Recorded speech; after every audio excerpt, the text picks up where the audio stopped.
Bonjour to welcome back to our channel. Today we are taking you to La Maison de Jardies. So, on y va?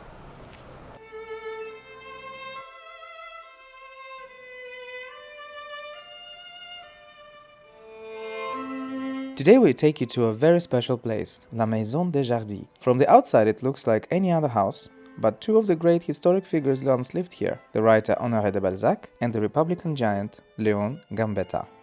We found ourselves in Sèvres, a small community west of Paris, just a couple of stops away from the business district of Île-de-France. Back in the 1830s, this area was mainly fields and vineyards settled next to the magnificent domain of Saint-Cloud. This location attracted many grand personalities of the time. The first was the infamous Honoré de Balzac, who saw a business opportunity in this place, albeit not very successful one. Balzac decided he would be growing pineapples here, out of all the fruits you could possibly choose from. He settled here in 1837, but his pineapple business didn't really work as you can imagine. Shortly after, he moved out and not much remained after him, with the exception of the portrait done by Rodin and a cast impression of his hand taken after his death. Rather appropriate for a writer. Apparently, this was the only part of the body that was still in a condition good enough to have a cast impression made. Fast forward to 1878, and the great Léon Gambetta bought the property with its furniture. Yes, this is the Gambetta, after whom in almost, if not every city, town and a village, a street is named. This is the same man who proclaimed the birth of the Third Republic. It is the same Gambetta who bravely flew out of Paris on a hot air balloon while the city was under the German siege. A huge risk taker, a national giant, and a hero of the Republic. Gambetta moved here intending to rest from his exhausting parliamentary life along with his partner Léon. While the house looks incredible and truly takes you back to the time, only the bedroom has the original furniture. You see, Léon Gambetta didn't get to enjoy this house for long. On November 27, 1882, he got injured in his right arm while manipulating a revolver that was gifted to him.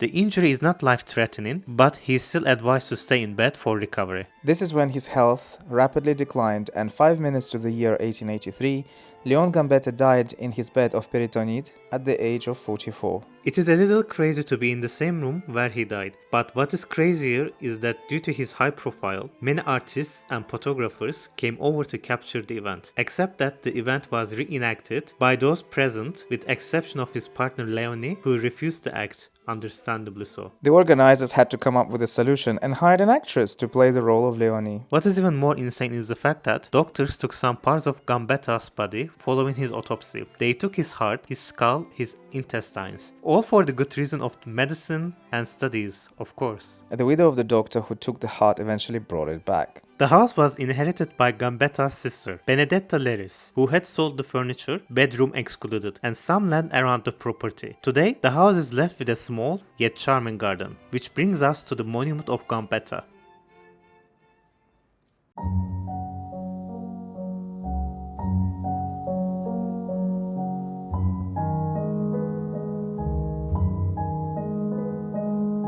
In 1889, Benedetta donated to the state a plot of land adjacent to the house of the Jardies, or Maison des Jardies, so that a monument can be erected in memory of her brother, financed by the Alsatian and Lorraine Committee. Designed by the Alsatian Auguste Bartholdi, the man who created Statue of Liberty, the monument was inaugurated on November 8, 1891. It was a tribute to the one who had never resigned himself to ceding Alsace and Lorraine to the victorious Prussians. The heart was initially placed here until 1920, when a decision was made to transfer it in a box to Paris Pantheon, that we have filmed for you last year by the way, simultaneously with the unknown soldier under Arc de Triomphe in Paris, a symbolic event for the Republic.